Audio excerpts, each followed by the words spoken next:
Shalom bagi kita semuanya. Firman Tuhan untuk kita hari ini dari Hosea pasal 6. Mari kita akan berbalik kepada Tuhan, sebab Dialah yang telah menerkam dan yang akan menyembuhkan kita, yang telah memukul dan yang akan membalut kita. Ia akan menghidupkan kita sesudah 2 hari. Pada hari yang ketiga Ia akan membangkitkan kita, dan kita akan hidup di hadapannya. Marilah kita mengenal dan berusaha sungguh-sungguh mengenal Tuhan. Ia pasti muncul seperti fajar. Ia akan datang kepada kita seperti hujan pada akhir musim yang mengairi bumi. Apakah yang akan kulakukan kepadamu, hai Efraim? Apakah yang akan kulakukan kepadamu, hai Yehuda? Kasih setiamu seperti kabut pagi, dan seperti embun yang hilang pagi-pagi benar. Sebab itu aku telah meremukkan mereka dengan perantaraan nabi-nabi. Aku telah membunuh mereka dengan perkataan mulutku, dan hukumku keluar seperti terang. Sebab aku menyukai kasih setia dan bukan korban sembelihan, dan menyukai pengenalan akan Allah lebih daripada korban-korban bakaran.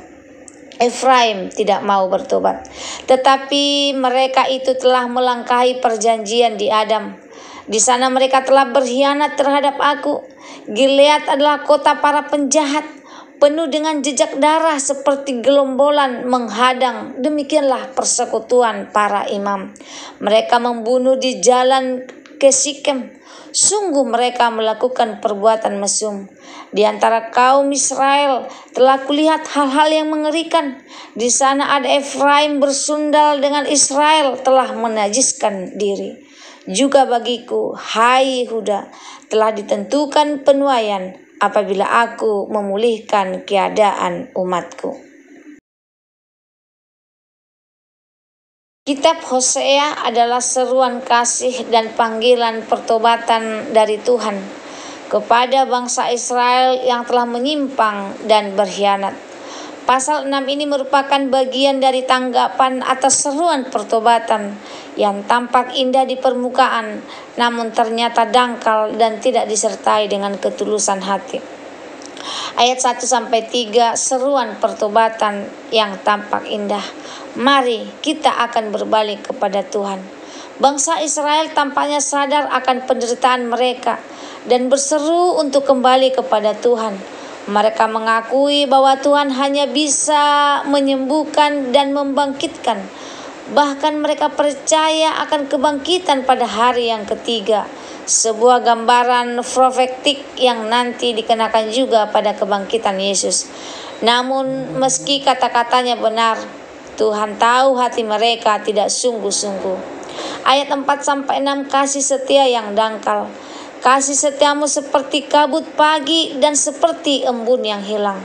Tuhan menegur bahwa kasih setia mereka hanya sesaat, tidak tahan uji dan cepat hilang. Maka Tuhan menghukum mereka lewat nabi-nabi dan firman-Nya, bukan karena kejam, tapi karena ingin mereka sungguh-sungguh bertobat. Ayat 6 menegaskan inti kerinduan Tuhan. Sebab aku menyukai kasih setia dan bukan korban sembelihan, dan menyukai pengenalan akan Allah. Tuhan lebih menginginkan relasi hati yang setia, bukan ritual keagamaan kosong. Ayat 7-11, pengkhianatan yang menyeluruh. Israel dan Yehuda sama-sama bersalah. Bahkan imam-imam dan kota-kota seperti Gilead terlibat dalam kejahatan pembunuhan dan pelanggaran perjanjian. Keadaan bangsa ini rusak secara moral dan spiritual, tapi tetap ada harapan apabila aku memulihkan keadaan umatku. Renungan rohaninya buat kita, pertobatan harus sungguh-sungguh, bukan sekedar kata-kata. Bangsa Israel berseru, mari kita kembali kepada Tuhan, tapi hati mereka tidak benar. Tuhan melihat lebih dalam dari sekedar perkataan manis atau liturgi indah. Pertobatan sejati bukan emosi sesaat, tetapi perubahan hidup. Tuhan menginginkan kasih yang setia, bukan agama yang kosong. Kita bisa terlibat dalam banyak kegiatan rohani atau ibadah pelayanan penyembahan, namun kalau itu tidak keluar dari hati yang mengasihi, semua itu kosong. Tuhan lebih menyukai kasih dan pengenalan akan Dia daripada sekedar persembahan yang rutin.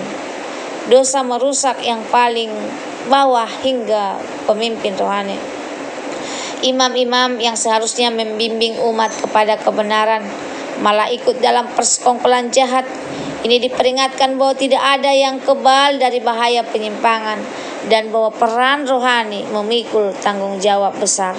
Yang terakhir, harapan selalu ada dalam pemulihan Tuhan. Meskipun hukuman Tuhan keras, itu bukan akhir cerita.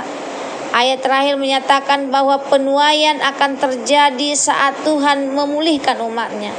Tuhan tidak menghancurkan untuk membinasakan, tetapi untuk menyucikan dan memulihkan.